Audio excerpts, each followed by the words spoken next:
नमस्कार. लाडकी बहीण योजनेतून तब्बल 90 लाख महिलांची नावं वगळली गेल्याची मोठी माहिती समोर आली आहे आणि यामुळे अनेक लाभार्थी महिलांचं टेन्शन वाढलंय.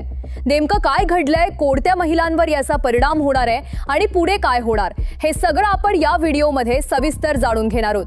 त्यामुळे हा व्हिडिओ शेवटपर्यंत नक्की पहा. पुढे जाण्याआधी एक विनंती करेन, तुम्हाला आमचे व्हिडिओ आवडत असतील पण अजून तुम्ही चॅनलला सबस्क्राइब केला नसेल तर चॅनलला लगेच सबस्क्राइब करून घ्या. राज्यातील महिलांसाठी सुरू करण्यात आलेली लाडकी बहीण योजना ही योजना सुरू झाल्यापासूनच मोठ्या प्रमाणात लोकप्रिय ठरली. विशेषतः आर्थिकदृष्ट्या दुर्बल महिलांसाठी ही योजना मोठा आधार ठरली. या योजनेअंतर्गत ज्या कुटुंबांचं वार्षिक उत्पन्न 2.5 लाख रुपयांपेक्षा कमी आहे अशा महिलांना दर महिन्याला 1,500 रुपयांचा सन्मान निधी दिला जातो. विधानसभा निवडणुकीच्या काही महिन्यांपूर्वी या योजनेची घोषणा करण्यात आली होती आणि त्यानंतर मोठ्या प्रमाणात महिलांनी या योजनेसाठी अर्ज केले. सुरुवातीला या योजनेत लाभ घेणाऱ्या महिलांची संख्या सुमारे 2.26 कोटी इतकी होती. पण आता जी माहिती समोर आली आहे ती धक्कादायक आहे. सामच्या वृत्तानुसार या योजनेतून तब्बल 90 लाख महिलांची नावं वगळण्यात आली आहेत आणि त्यामुळे लाभार्थी महिलांची संख्या आता 1.53 कोटींवर आली आहे. म्हणजेच जवळपास निम्म्याच्या आसपास महिलांना या योजनेचा लाभ आता मिळणार नाही. पण प्रश्न असा आहे की नेमकं असं का झालं? यामागचं सर्वात मोठं कारण म्हणजे या योजनेसाठी घालण्यात आलेल्या अटी.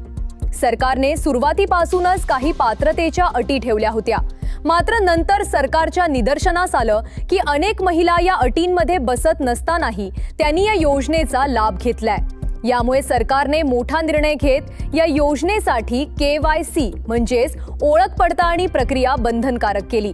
या KYC प्रक्रियेसाठी सरकारने 2 वेळा मुदतवाढही दिली होती आणि शेवटी 31 डिसेंबर 2025 ही अंतिम तारीख निश्चित करण्यात आली होती.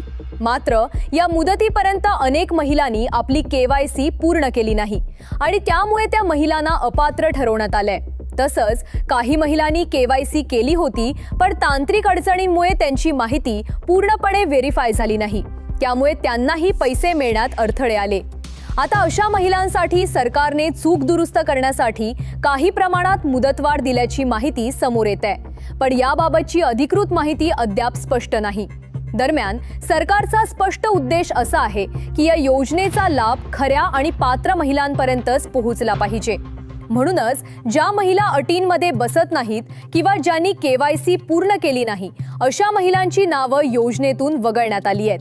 जर तुम्ही किंवा तुमच्या ओळखीतील कोणी या योजनेचा लाभ घेत असाल तर तुमची KYC प्रक्रिया पूर्ण आहे का आणि तुमचं नाव यादीत आहे का हे एकदा नक्की तपासा, कारण छोट्या चुका देखील मोठा परिणाम करू शकतात.